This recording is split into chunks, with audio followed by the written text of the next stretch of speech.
आज आपण रगडा पॅटीस बनवूया। त्याच्यासाठी मी रगडा करून ठेवलेला आहे। फक्त पॅटीस दाखवते तुम्हाला।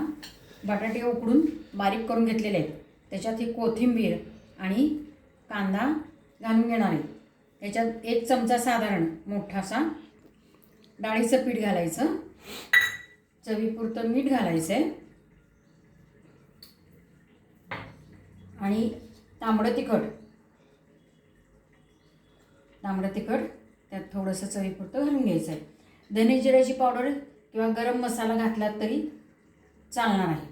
आता हे आपण सगळं मिक्स करून वडे करते। आता आपण हे असं गोल पॅटीस करून घेतलेले आहेत। तव्याला तेल लावायचं आहे आणि त्याच्यावरती पॅटीस आलटून पलटून गरम करून घ्यायचे। हे बघा असं आता आपण उलटून घ्यायचे आणि दोन्ही बाजूनी व्यवस्थित शेकून घ्यायचं आहे। बघा कुरकुरीत छान होतात।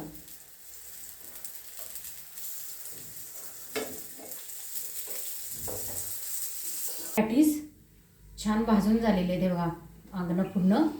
आता हे डिशमध्ये घ्यायचे, जेवढे मावतात तेवढे घ्या आणि नंतर ते मधनं असे फोडायचे, दाबायचे म्हणजे असे, आणि त्याच्यावर पहिल्यांदा रगडा ओतून घ्यायचा आहे। तुम्हाला दही आवडत असलं तर दही पण तुम्ही घेऊ शकता बरं का। रगडा टाकायचा आहे त्याच्यावर तांबडं तिखट टाकायचं आहे, चाट मसाला टाकायचा, त्याच्यानंतर हिरवी चटणी जी असते ती टाकून घ्यायची, त्याच्यानंतर लाल चटणी घ्यायची टाकून।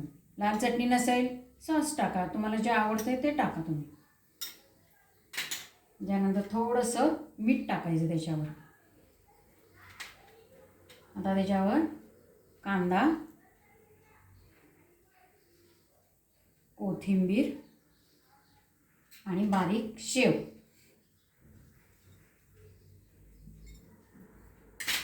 आणि थोडंसं गार असलेलं दही टाकायचं बरं का, थोडंसं गार। बस हा आपला रगडा पॅटीस चाट तयार झालेला आहे। खा, मस्त रहा, लाईक शेअर आणि सबस्क्राईब करा।